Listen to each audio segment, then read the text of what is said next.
paraphrase that, when I looked at the existing uses, I felt very strongly that conforms to our I-1 ordinance, our I-1 district.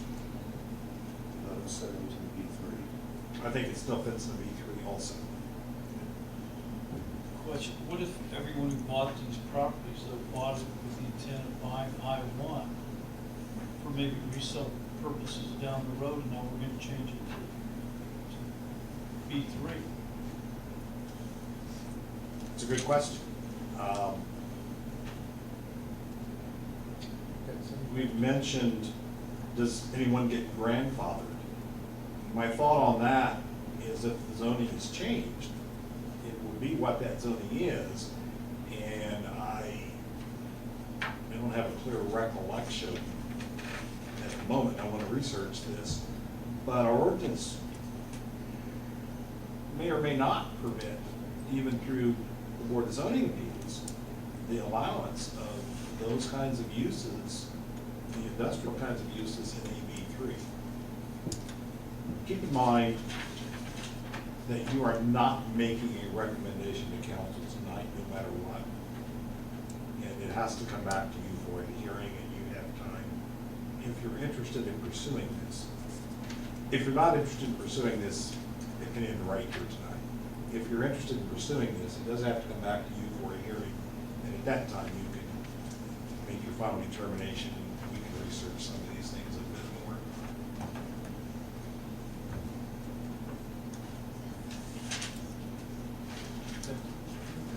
I'd like to ask Chris. Chris, where does your property end? Is that in both of those blocks where he's got the heavy? Yeah, that's right. That's 2.5 acres there. Yeah. So it's both. It's the area that I'm outlining here. Yeah. Basically a Oh, lot. okay. I So was part thinking of it was it is just the other vacant than lot.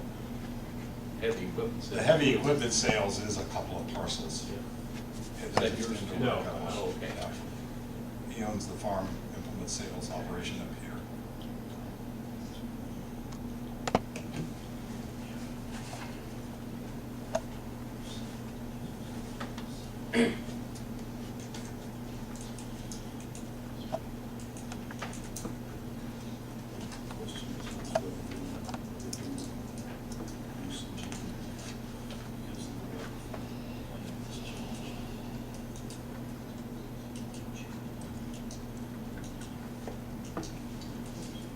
I might add that when we were working on our newly adopted comprehensive plan late last year, this neighborhood was discussed, and in terms of the plan, it was, the land use proposed here was done considering that even though it's zoned I-1, it's not necessarily the use that we've experienced out there, and the comprehensive plan was done reflecting kind of a mixed use area. Now, that doesn't change our zoning ordinance, but whatever we do here would probably not be inconsistent with the comprehensive plan.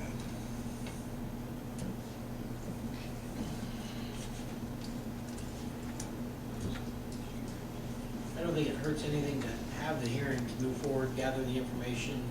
Doesn't mean that we're.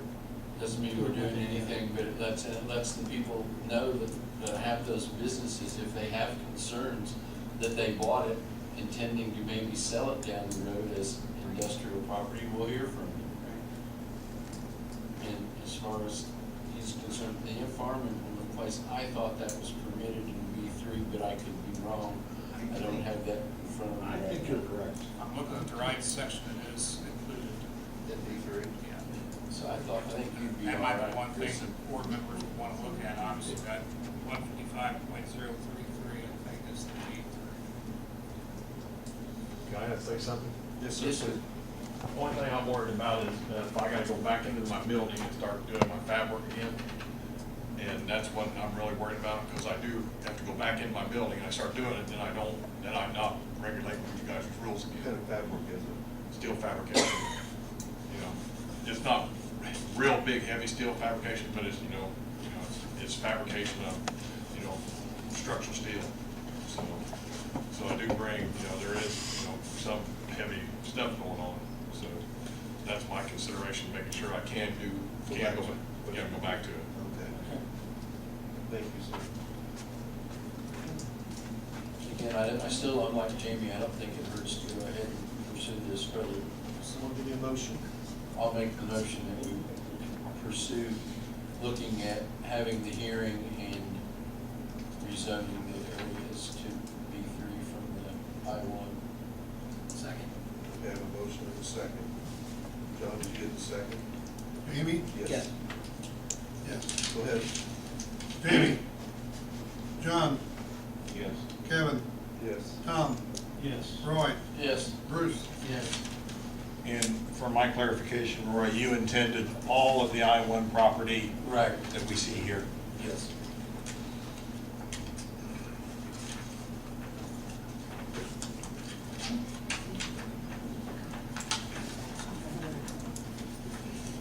Okay, report status of unsafe buildings, one outstanding at Hendrick Street and East Street, and another accessory building at 323 North Anderson.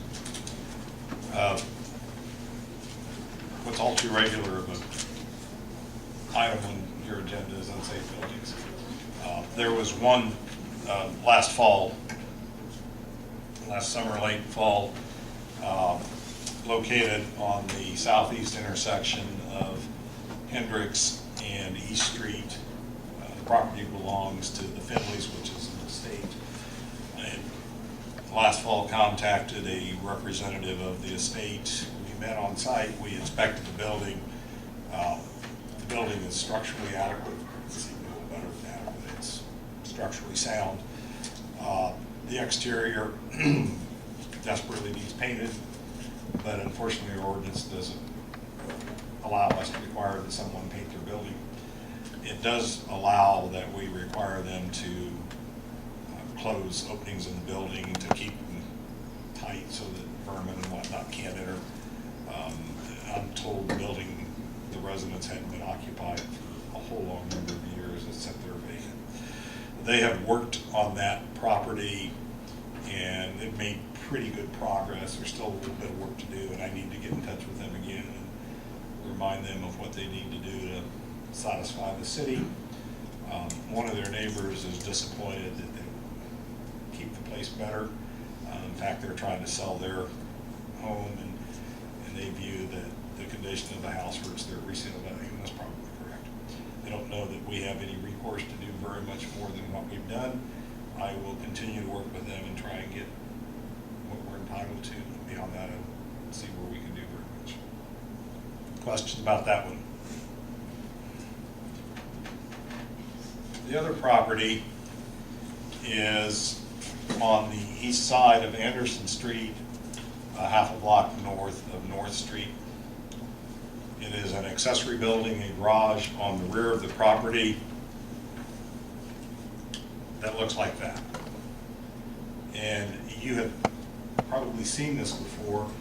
I had sent the owner a letter in early January informing him of the unsafe building and telling them that they needed to take care of it. Our standard form letter that's been used for some time here at the city. We did send the letter certified, and we did get a response. We did get the green card back showing that they had received it. We have not gotten a response from the property owner. For whatever reason, I did a little bit of research and found out that this had come up in early 14. And Gary Murray, before me, had notified the property owner of the same issue. And I, with my staff report to you, I provided some background information. Later that year, I want to say September, I don't remember the exact date, there was another letter sent, it was in September, another letter sent saying that if the property wasn't dealt with, they could be fined up to $100 per infraction, and each day was a separate infraction, and they were going to either take care of it or they needed to come appear before the planning commission and discuss the issue with you all. In looking through the plan commission minutes, I see nowhere that anyone ever appeared before you to address this matter. I provided you copies of the minutes of your minutes from back when, and outlined when this was discussed. It appeared late in 14 that the city believed that the property would be, or the building would be demolished, but we can certainly see that has not happened. It appeared on a couple of unsafe property reports in 14.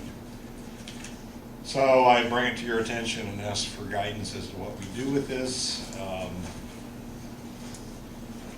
We may, under our ordinance, and I'm going to look to Chris now, and I didn't prepare him for this, but we may, under our ordinance, be entitled to demolish the building and lien the property for the cost of that.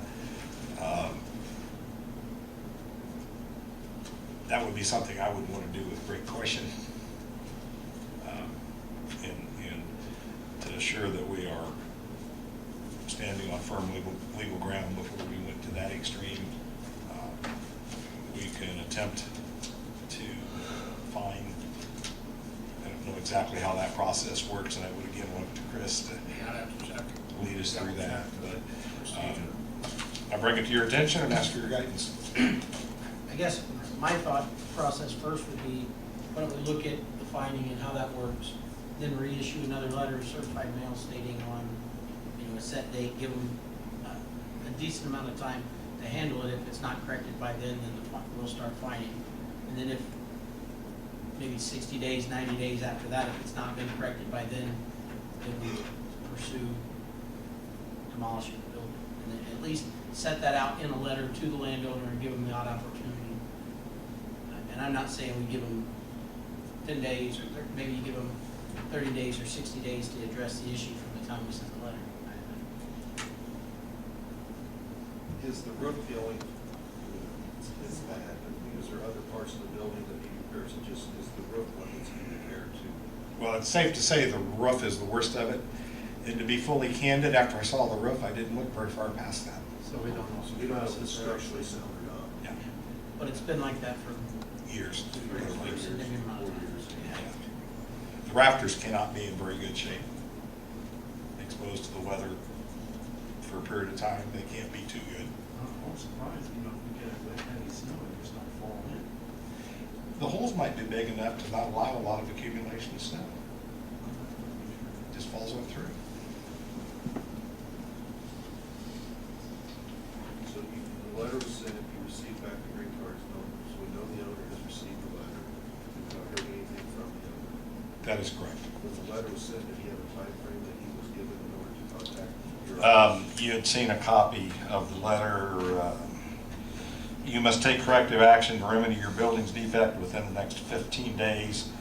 Our letter was dated the 8th, so that would have been the 23rd of January, and give them a few more days for the delivery of the letter. If you have not notified this office and requested a hearing within 10 days of the receipt of this letter, this notice will become final. She's not done, which means that notice has become final, so for our ordinance, what does that mean? The actions may include the following: sealing the building against unsafe intrusion, extermination of vermin, removal of trash, debris, and hazardous material in and about the unsafe building, or repair or rehabilitation of the property to bring it into compliance. If necessary, the Plan Commission may elect to demolish the building or have the building sealed for a period in excess of 90 days after public hearing.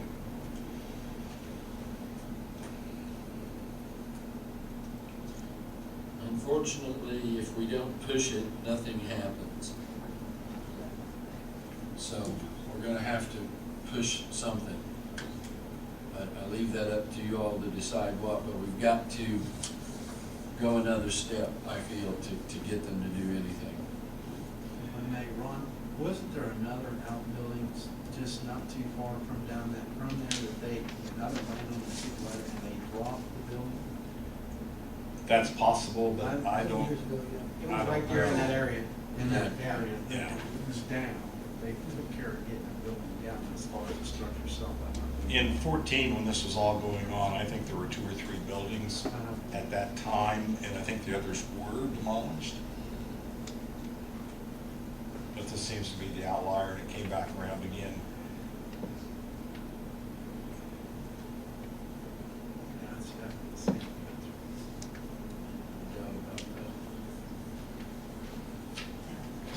sometimes you look at these buildings and there's a little bit of question about how bad are they really. This one has no question.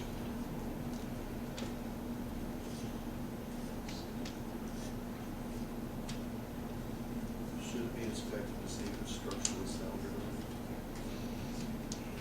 not? Regardless of it being sound or not, it does not comply with our unsafe building ordinance because of the holes in the roof. I guess I was bringing that in just for guidance. Should it, I mean, should we look at getting the roof repaired, or is it structurally not sound and it needs to come down? My gut instinct is the roof needs some major work, but the rest of it's probably okay. It's probably, if it's a total loss, it's probably an economic total loss, meaning that the cost of repairing the roof might be more than the value of the building. But it could be salvaged. You can salvage almost anything if you want. I'm like Jamie, I think this guy's had a ample amount of time to comply with our request and chose not to do so. So if we issue a letter and let him know, we're gonna take action by a certain date, then we're gonna have to stand behind our letter. Let him know that it is gonna be taken down and lien the appointment of the property. Didn't we talk about this last time again? What is it gonna take to get this stuff done? We've already gone through all our steps again. We should be finding $100 a day, right? Right back in 2014, you could have probably safe, do it safe now, you probably need to reinitiate the action. I mean, we keep saying we're gonna do it, but then we never do go follow through on the fine or whatever. And then they don't show up anyway. I think we need to reinitiate the action, then if that's what Chris thinks we need to do. We should Tell them reference, that within 15 days, we're gonna start finding. we should reference the 2014 letter that was sent. though, Right. In there, and that way it's not like, it's our first notice, we're giving you 15 days, but I think that's fair. And We've now sent him 3 certified, well, I assume the one was certified, but with the 2 that were done in 14 and then the one early this year. So And we did get acknowledgement back from it, right? we got the green card back. We know that somebody received the letter. Sometimes that's a problem in itself. People won't accept certified mail. So it comes back to us and we don't have any proof they got it because they wouldn't sign for it. We The other talked about thing having the is- sheriff deliver it one time. Never had that conversation. I know, the other thing, the person who occupies the resident, are they the owner of the property? The mailing address that we have, and we use the county's records, was East North Street. So it would appear that the owner doesn't live there. Makes me wonder if it's rental property, but I don't know that. You looked at the tax records, who's paying the taxes? The taxes go to Terry Hogg. So he would probably be the owner then, right? That's the records that Beacon, the county's website lists, yes. I take that to be, I take him to be the owner. And that's the address that came out in January. That's where we sent the letter in January. We sent one letter in 14 to an address on North Carver Street. That's where he resides. And we sent another letter to the 323 North Anderson Street address, the address of the property. If the letter went to a tenant, it was probably pretty useless. And we have no proof of the fact that he was actually received an application. If you look on the county's records as shown on Beacon, that address is the Northeast Street, 711 Northeast Street. So you know the sign for January. I do, I cannot tell you right at the moment. I'm not even sure I can read the signature. Look like one. Nah, yours is probably better than this one. He does that.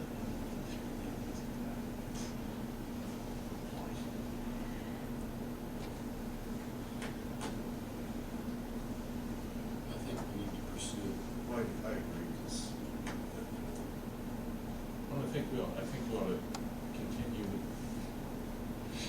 you know, we've talked about it for years now, and we need to start finding, you know, if they don't go through 2-3 years, nothing happens, we just start over again, process over again. With this individual, we may have sent a message that we're not going to follow through because it went on and then we started over unintentionally, but we started over. The lesson taken from that may have been if you just ignore it, it'll go away. But in 14, we probably sent it to the wrong address. though. Don't know that. I mean, we know for a fact that January this year we sent to the proper address and the proper. We know it was sent to the address that the county lists for the property. And I believe that's where they send their tax bills, so.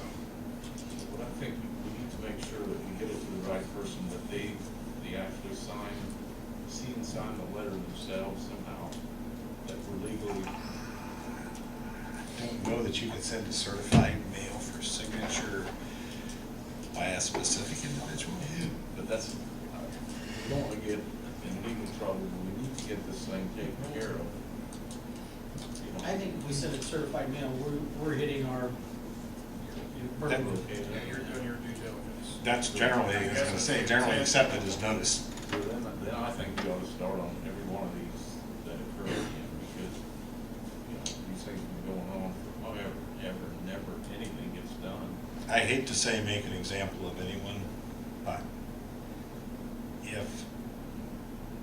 and the word will get out. If we do it and are successful, it will help others to understand that we are more dedicated to resolving these issues.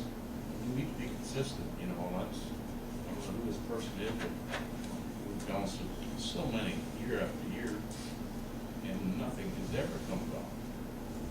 So, you know, once we get through this timing, I think we need to keep on and find them and whatever, no matter who it is. Okay. The ordinance is obviously in place, so it's the intent of the board that we pursue what the ordinance calls for through the director.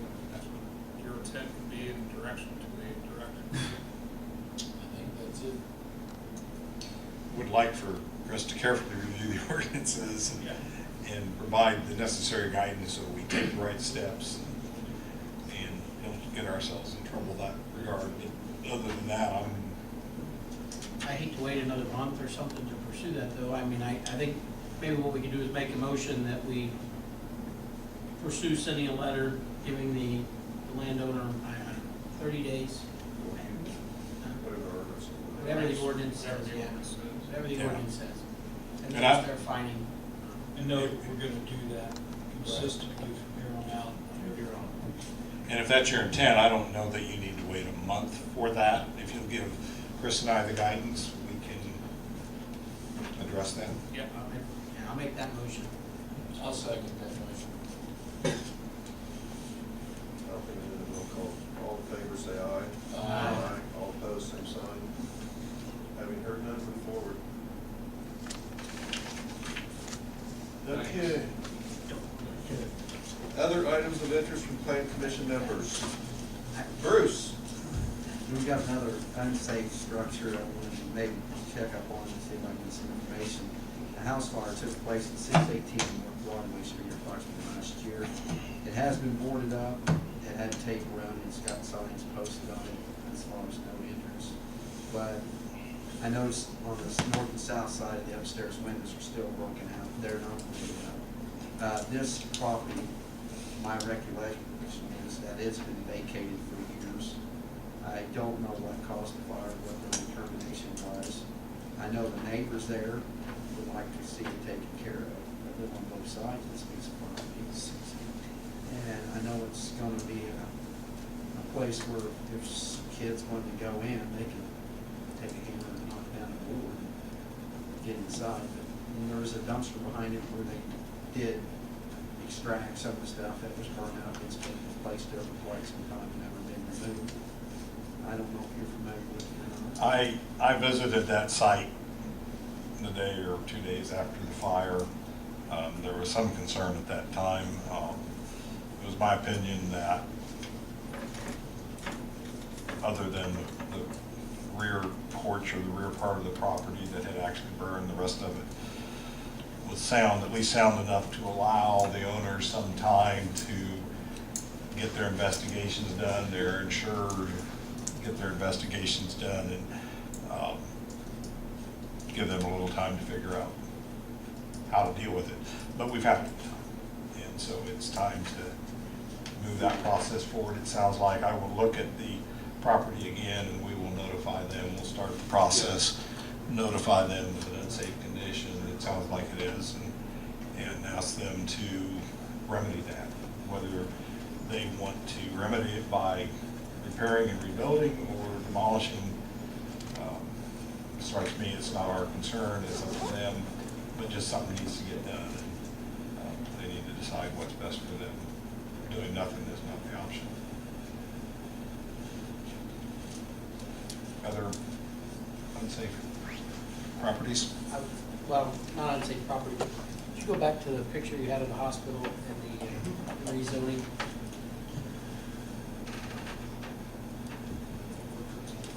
One more, right there. The one spot that's right there, I think the Board of Health building. Uh-huh. We're gonna talk about possibly cleaning things up and rezoning. Why wouldn't we initiate a hearing to rezone that as well? That would be consistent with the B2 as well, correct, what they're doing now? I would think so. It didn't look as bad a year ago because the property on the south side of First Street was zoned R2. But since then, we have rezoned that property to the B2. The health department property belongs to the Board of Commissioners, belongs to the county. The only hesitation I haven't fully researched because it's kind of awkward to do sometimes. There's always a chance that our map isn't up to date. But those of you that have sat around this table for a good while, if you don't remember that zoning changing, then it probably is R2 and has been for a long time. And so it's up to you all if you want to do that. The only other choice would be if we wanted to approach the county first and ask them their opinion about having that rezoned. I would personally think that B-zone property on Lincoln Street would be more valuable than R-zone property. I think it would be enhancing the value of the property. So, but if that's your wish, we can set that one in motion also. I'm motion to go ahead and do it. You do have the authority to rezone or to recommend to council to rezone without the property owner's involvement. As an alternative, the property owners can petition to have it rezoned. What's your motion, John? Start the process. We can provide notice and at your next meeting, hold a hearing. So that would be our third one. I'll second. So we have, John made a motion, we have a second. Jamie, Yes. John, Yes. Kevin, Yes. Tom, Yes. Roy, Yes. Bruce. The group was active tonight.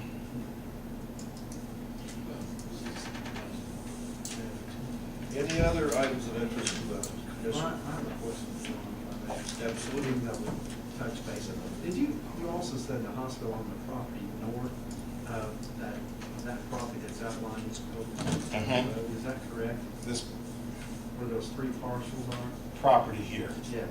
yes. And they had no intention that wasn't that rezoned for B2? That is not in the city of County, right? Greensburg, that is Oh, okay. unincorporated Decatur County. Oh, okay. So we have no authority. authority over that, Okay. yes. I was just curious, I must have missed that. That brings up a whole nother ball game, so we won't go into. Yeah, well,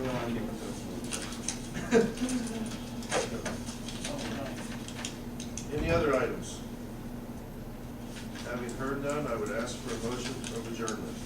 Have a motion, have a second. We're done.